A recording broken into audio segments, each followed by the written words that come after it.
اگلا سوال پوچھتے ہیں محمد تسلیم اختر انڈیا سے کہ بارات کا کھانا جائز ہے یا نہیں؟ اس میں بعض حضرات گنجائش نکالتے ہیں اور بعض بالکل نہیں نکالتے۔ اصل میں بارات ایک غیر شرعی رسم ہے جی۔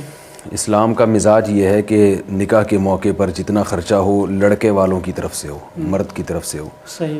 مہر ہے، نان نفقہ ہے، اور نان نفقے میں جو گھر کا سامان ہے، اسی طرح ولیمہ ہے، تو یہ سارے خرچے مرد کے کندھوں پہ ڈالے ہیں کیونکہ کمانا مرد کی ذمہ داری۔ بارات کی وجہ سے اسلام کا یہ پورا فلسفہ متاثر ہوتا ہے جی، بارات کے سیٹ اپ کی وجہ سے، اس لیے اس کا بھرپور بائیکاٹ کرنا چاہیے۔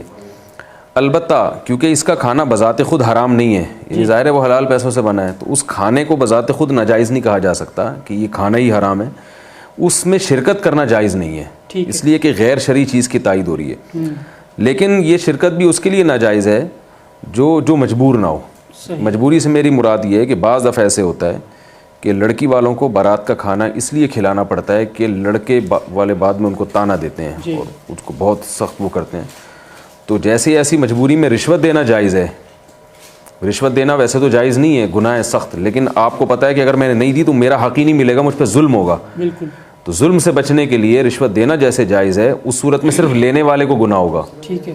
تو اسی طرح ظلم سے بچنے کے لیے لڑکی کے باپ کے لیے اس کی گنجائش ہے کہ وہ بارات کر لے، لڑکے والے اس کو تنگ نہ کریں، بعد میں تانے نہ دیں، بیٹیوں کے گھر تباہ ہو جاتے ہیں اس سے۔ جی بالکل۔ تو جب اس کے لیے ایسی سخت مجبوری میں بارات کی اجازت ہوگی تو اتنے لوگوں کی شرکت کی بھی گنجائش ہوگی جن کا جانا بہت ہی ضروری ہو، یعنی جیسے لڑکی کے بھائی ہیں یا چچا ماموں بہت ہی قریبی، جن کے نہ جانے سے ایک بہت برا اثر پڑے گا۔ وہ سمجھیں گے کہ لڑکے والے سمجھتے ہیں شاید ان کے آپس میں اختلافات بہت زیادہ ہیں جی، تو اس حد تک اس کی بس گنجائش ہے، لیکن میں سمجھتا ہوں کہ کسی اور کے لیے ایک جانا اس میں بالکل اس کی گنجائش نہیں ہوگی۔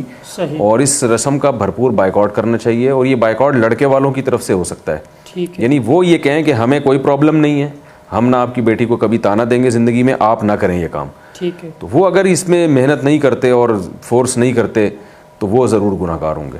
ٹھیک ہے۔ اگلا سوال پوچھتا ہے کہ عورت سے نکاح کرنے کے لیے اس کی اجازت ضروری ہے تو طلاق کے لیے کیوں ضروری نہیں ہے؟ عورت سے نکاح کرنے کے لیے اس کی اجازت ضروری ہے، تو سوال پیدا ہوتا ہے اجازت ضروری کیوں ہے؟